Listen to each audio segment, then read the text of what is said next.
نحمدہ ونصلی ونسلم علی رسولہ الکریم اما بعد فاعوذ باللہ من الشیطان الرجیم بسم اللہ الرحمن الرحیم رب اشرح لی صدری ویسر لی امری واحلل عقدۃ من لسانی یفقہوا قولی رب یسر ولا تعسر وتمم بالخیر۔ السلام علیکم ورحمۃ اللہ وبرکاتہ۔ پچھلے سبق میں ہم نے قرآن پاک کی اہمیت اور اس کی فضیلت اور علم کی فضیلت اور اہمیت کے بارے میں سیکھا تھا، اور اعوذ باللہ من الشیطان الرجیم کی فضیلت اور اہمیت کے بارے میں چند اہم باتیں میں نے آپ لوگوں کے ساتھ شیئر کی تھی۔ آج ہم اعوذ باللہ من الشیطان الرجیم کا ترجمہ اور تفسیر کریں گے۔ یقین کریں وقت ختم ہو جاتا ہے لیکن دل نہیں بھرتا، قرآن کا حق صحیح طریقے سے ادا نہیں ہو پاتا۔ پیارے ساتھیوں، قرآن تو وہ علم ہے کہ اگر ہم ساری زندگی بھی اس علم کو حاصل کرنے کے لیے وقف کر دیں تو کم ہے، پھر بھی قرآن کا حق ادا نہیں کر سکتے۔ اللہ تعالیٰ سے دعا ہے کہ ہمیں اپنی زندگیوں کو دین کے علم کے مطابق گزارنے کی توفیق عطا فرمائے۔ یقین کریں قرآن پاک نہایت آسان کتاب ہے۔ اس کے 65% لفظ جو ہیں وہ اردو کے ساتھ مطابقت رکھتے ہیں، جیسے کہ اللہ، اللہ، اللہ، ربی، رب، مالکی، شیطان، ابراہیم، اسماعیل، اسحاق، یعقوب، تورات، زبور، انجیل اور خود قرآن مجید، اور بہت سے الفاظ ایسے ہیں جو اردو میں سمجھے جاتے ہیں، اور بہت سے الفاظ بار بار قرآن پاک میں دہرائے جاتے ہیں، جیسے کہ بی، من، الذی، لی، ہما، ہم۔ اس طرح کے اور بھی الفاظ ہیں جن کا مطلب ایک دفعہ اچھے طریقے سے اگر ہم سیکھ لیں تو دوبارہ ہمیں اس کو پڑھنے کی ضرورت نہیں رہتی، کیونکہ اچھے طریقے سے یاد کر لیں گے تو پھر آپ کو کوئی بھی مشکل نہیں ہوگی، کیونکہ پورے قرآن پاک میں یہ الفاظ بار بار دہرائے جاتے ہیں۔ باقی جو 15% یعنی 15% جو الفاظ ہیں ان کو یاد کرنے کی ضرورت ہے۔ مجھے امید ہے کہ جب آپ ایک بار پورا سپارہ مکمل کر لیں گے، پورے غور و فکر کے ساتھ، پورے دھیان سے ایک سپارہ اپنے دل سے، پورے دل سے پڑھ لیں گے تو انشاءاللہ آپ کے لیے پورے قرآن پاک کو سمجھنا نہایت آسان ہو جائے گا۔ اور اللہ تبارک تعالیٰ نے بھی تو قرآن پاک میں فرمایا ہے وَلَقَدْ يَسَّرْنَا الْقُرْآنَ لِلذِّكْرِ فَهَلْ مِن مُدَّكِرٍ، کہ قرآن تو ہم نے آسان بنایا تو ہے کوئی سیکھنے والا۔ تو پیارے دوستو، ہمیں کوشش کرنی چاہیے کہ ہم اللہ تبارک تعالیٰ کے نازل کیے گئے قرآن پاک کو سمجھیں اور اس پر عمل کریں۔ پیارے ساتھیوں، جیسا کہ آپ جانتے ہیں کہ اعوذ باللہ من الشیطان الرجیم پڑھنے سے شیطان مردود کے شر سے ہم لوگ محفوظ ہو جاتے ہیں اور اللہ تبارک تعالیٰ کی پناہ میں آ جاتے ہیں۔ آئیے اب ہم اعوذ باللہ من الشیطان الرجیم کا ترجمہ اور تفسیر کرتے ہیں۔ عربی زبان میں اعوذ باللہ من الشیطان الرجیم کو تعوذ کہتے ہیں۔ تعوذ کا مطلب اور اس کا ترجمہ سماعت فرمائیں۔ اعوذ کا ترجمہ یہ ہے کہ میں پناہ مانگتی ہوں۔ اگر مرد ہے تو مانگتا ہوں، اور اگر عورت ہے تو مانگتی ہوں، کیونکہ اعوذ صیغہ واحد متکلم ہے اور یہ مرد اور عورت، مذکر اور مؤنث دونوں کے لیے استعمال ہوتا ہے۔ باللہ اللہ کی، من سے، شیطان الرجیم شیطان مردود سے۔ اعوذ باللہ من الشیطان الرجیم، میں اللہ کی پناہ مانگتی ہوں شیطان مردود سے۔ پچھلے سبق میں ہم نے سیکھا تھا کہ شیطان عبادت گزار جن تھا اور اس کا نام ابلیس تھا۔ جب اللہ تبارک تعالیٰ نے حضرت آدم علیہ السلام کو پیدا فرمایا تو شیطان سمیت تمام فرشتوں کو سجدہ کرنے کا حکم دیا، مگر شیطان نے اللہ تبارک تعالیٰ کے حکم کی اطاعت کرنے سے انکار کر دیا، اس لیے اللہ تعالیٰ نے اسے رجیم قرار دیا۔ رجیم کا مطلب ہے ریجیکٹڈ، مردود۔ اعلیٰ، اب شیطان نے تکبر کیا اور اپنے آپ کو اعلیٰ و برتر سمجھا اور سجدہ نہیں کیا تو وہ رجیم ہو گیا۔ مفسرین کا کہنا ہے کہ شیطان شاتا یعنی شیتوں سے بنا ہے۔ شاتا یعنی شیتوں کا معنی ہے ہلاک ہو جانا، برباد ہو جانا۔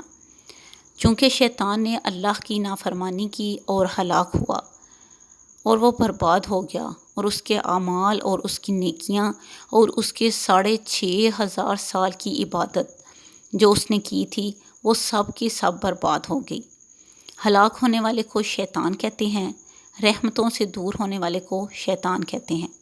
رجیم، یہ رجیم کا لفظ جو ہے یہ رجم سے بنا ہے۔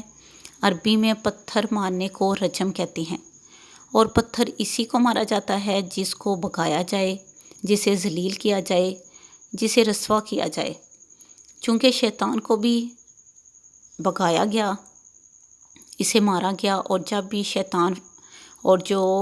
شیطان ہیں جب وہ آسمانوں کی طرف فرشتوں کی باتیں سننے کے لیے اوپر کی طرف چڑھتے ہیں تو فرشتے انہیں شہاب ثاقب سے مارتے ہیں۔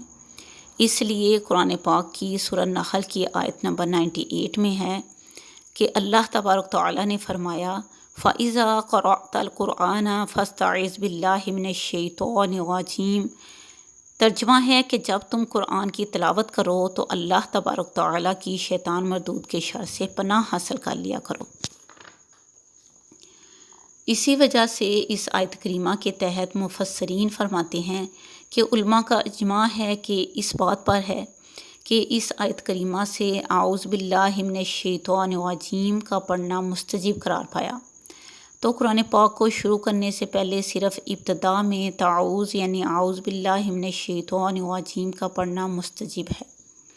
امام مسلم رضی اللہ تعالیٰ عنہ نے حضرت سلیمان بن سورب سے روایت کی، وہ کہتے ہیں کہ اللہ تبارک تعالیٰ کے رسول صلی اللہ علیہ وآلہ وسلم کے پاس 2 آدمی آپس میں جھگڑا کر رہے تھے، اور جھگڑا کرتے کرتے وہ گالی گلوچ پر اتر آئے اور ایک دوسرے پر غصہ اتارنے لگے۔ اللہ کے رسول حضرت محمد مصطفیٰ صلی اللہ علیہ وآلہ وسلم نے فرمایا کہ میں ایک ایسا کلمہ جانتا ہوں کہ اگر غصے والا جس پر شیطان نے غصہ طاری کر دیا ہے، اگر غصے والا وہ کلمہ پڑھ لے گا تو وہ اس کلمے کی برکت سے اس کا غصہ جو ہے وہ ختم ہو جائے گا۔ جو آدمی وہاں کھڑے تھے ان میں سے ایک آدمی نے پوچھا، یا رسول اللہ صلی اللہ علیہ وآلہ وسلم وہ کلمہ کیا ہے؟ تو آپ صلی اللہ علیہ وسلم نے فرمایا اعوذ باللہ من الشیطان الرجیم۔ اب وہ شخص جا کر ان دونوں آدمیوں کو بتاتا ہے کہ پتہ ہے کہ پیارے نبی صلی اللہ علیہ وسلم نے کیا فرمایا ہے۔ پھر وہ کلمہ یعنی تعوذ ان دونوں کو تعلیم کر دیتا ہے، اور اس کلمے کی برکت سے وہ جھگڑا ختم ہو جاتا ہے۔ جس طرح نماز پڑھنے سے پہلے وضو کرنا ضروری ہے، اسی طرح قرآن پاک سے پہلے تعوذ یعنی اعوذ باللہ من الشیطان الرجیم کی پڑھنا ضروری ہے۔ جس طرح وضو ہماری گندگی اور غلاظت جو کہ ظاہری طور پر ہوتی ہے اس کو دور کر دیتا ہے اور ہمیں اللہ تبارک تعالیٰ کی بندگی اور اس کی عبادت کے لیے کھڑا ہونے کے قابل کر دیتا ہے، اسی طرح تعوذ ہماری اندرونی پلیدی کو دور کرتا ہے اور ہماری زبان کو قرآن پاک کی تلاوت کے لیے قابل بنا دیتا ہے۔ دینی اور دنیاوی آفتیں بے انتہا ہیں اور ہماری طاقت ان کو دور نہیں کر سکتی، اور جب کوئی آدمی کسی بڑی آفت میں پھنس جاتا ہے تو ضروری ہوتا ہے کہ وہ کسی ایسے طاقتور کی مدد حاصل کرے جو اس کی پناہ میں آ جائے یا اس کی پناہ میں آ جائے، تاکہ وہ اتنی بڑی مصیبت جو اس پر نازل ہوئی ہے اس سے بچ سکے۔ تو ظاہر ہے جتنی بڑی مصیبت ہوگی اتنی ہی بڑی پناہ لینا ضروری ہوتی ہے۔ اب یہ بات واضح ہے کہ شیطان الرجیم ہمارا کھلا دشمن ہے۔ قرآن کریم نے فرمایا ہے کہ ان الشیطان للانسان عدو مبین، کہ بے شک شیطان انسان کا کھلا دشمن ہے، یعنی اس نے کھلے عام یہ اعلان کیا ہے کہ میں سیدھے راستے پر بیٹھ جاؤں گا اور تیرے بندوں کو بہکاؤں گا۔ شیطان کا کام ہی بہکانا ہے اور وہ قیامت تک یہ عمل کرتا رہے گا۔ اس لیے ہمیں اعوذ باللہ من الشیطان الرجیم پڑھتے رہنا چاہیے اور اللہ تبارک تعالیٰ سے اس کی دعا کرتے رہنا چاہیے کہ اللہ تبارک تعالیٰ ہمیں شیطان مردود کے ناپاک ارادوں سے محفوظ فرمائے، آمین، اور ہمیں شیطان مردود کے شر سے محفوظ فرمائے، آمین۔ اگلے سبق میں ہم بسم اللہ الرحمن الرحیم اور اس کا ترجمہ اور تفسیر کریں گے۔ انشاءاللہ آپ سے جلد ملاقات ہوگی۔ اللہ تبارک تعالی ہمیں قرآن پاک کو پڑھنے، سیکھنے، سمجھنے اور اس پر عمل کرنے کی توفیق عطا فرمائے، اور ہمیں دین و دنیا کی بلائیاں عطا فرمائے، ہمیں شیطان کے شر سے محفوظ فرمائے۔ اللہ تبارک تعالی اس قرآن پاک کو ہمارے لیے صدقہ جاریہ بنا دے، آمین۔